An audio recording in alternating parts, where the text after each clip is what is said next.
A centenary is really just a wonderful occasion to celebrate somebody's life and works, and with Britain's centenary in 2013, he was such a key composer in the 20th century for the cello that I really wanted to find a really special way of marking that event. And in fact, I didn't really think much about it, but I'd done a tour 5-6 years ago where I'd played a lot of concerts in a month. I think it was something like 20 concerts and 17 workshops in 1 month, and I loved it. And I've always wanted to do another one, maybe bigger, so I just thought, well, Britain centenary, 100 events, I guess, that makes sense. Gigantic project. I'm very, very excited to be doing it. There are two main thrusts to the whole tour, and one is to try and persuade those who don't know the music of Benjamin Britten that in fact Benjamin Britten is a composer who is easy to listen to. It's very emotional, very human music. And then the other main thrust is to take this music to an enormous number of places where you'd never hear this kind of music. So in addition to what I guess are fairly normal concert halls like the Wigmore Hall in London, St George's in Bristol, Queen's Hall in Edinburgh, I'm also visiting a cave in Derbyshire, a lighthouse on the White Cliffs of Dover, the ruins of Bodiam Castle. I'm going to the Outer Hebrides, I'm going almost down to the tip of Cornwall. So there's an enormous variety of venues. I've built the whole programme for the tour around this third solo suite, and as the third solo suite ends with the Kontakion, the hymn for the dead from the Russian Orthodox Church, I thought I'd just sort of extrapolate from that theme of church music and see what I came up with, and actually found an amazing number of beautiful ideas there. I have some solo Bach with it. Solo Bach was in fact the inspiration for Britten for his suites, but I also found pieces by Taverner and Bryars that continue that theme of ecclesiastical music.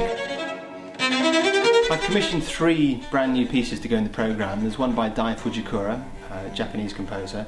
That's a piece for cello and electronics that'll start the whole programme. And then I've commissioned a work from Jan Bang, who's a wonderful Norwegian DJ, works with the likes of David Sylvian and Ave Henriksen. Jan is remixing the piece by Dai Fujikura, so he'll be taking all the electronic files, turning them into something completely different, and I'll be improvising with those. And then to end the whole programme, I have a new piece from James Macmillan, based on a sort of resurrection theme. So to accompany the Britten's Third Suite, I've commissioned East Culture to create visuals. I'll have a big screen behind me, and they'll be showing the work that they've created to go with the Britten. Very, very beautiful images created by painting on glass.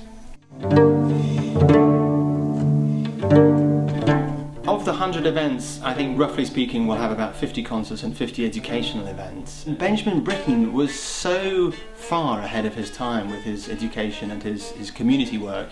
He was passionate about getting communities involved in music making, and I suppose the most famous example is Noah's Flood, where he involved all sections of the community and built percussion instruments for them to play, I think with bottles hanging on washing lines and things. I will be taking this Benjamin Britten suite and various other bits of music from the programme into prisons and schools and conservatoires and old people's homes and a hospice for children. I'll be working with autistic children in schools. As many different contexts as I can find, really, to just enable me to play this music to the biggest possible cross-section of UK society.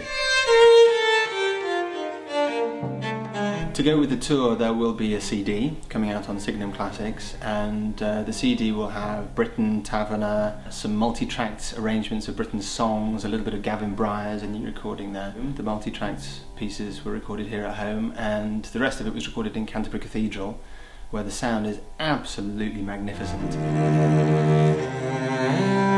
Obviously once a CD's made, a CD's a CD, you can't add anything to it, but on iTunes you can. So the album Around Britten on iTunes, I will be able to add various tracks to during the year. So the world premieres, which of course I couldn't fit onto the CD because they haven't been written yet at the time of recording. I'll be recording those at some stage during 2013 and adding those to the iTunes album, and very much hoping that a couple of the projects with young people and students, for instance I think Sheffield University and one down in Cornwall, will be recording pieces that we create together and putting those on the iTunes album as well. There's lots of information on my website about the whole tour. There's a whole page there. You can see a map, you can look on the map of the UK and find out the nearest event to you, and very much hope to see you there.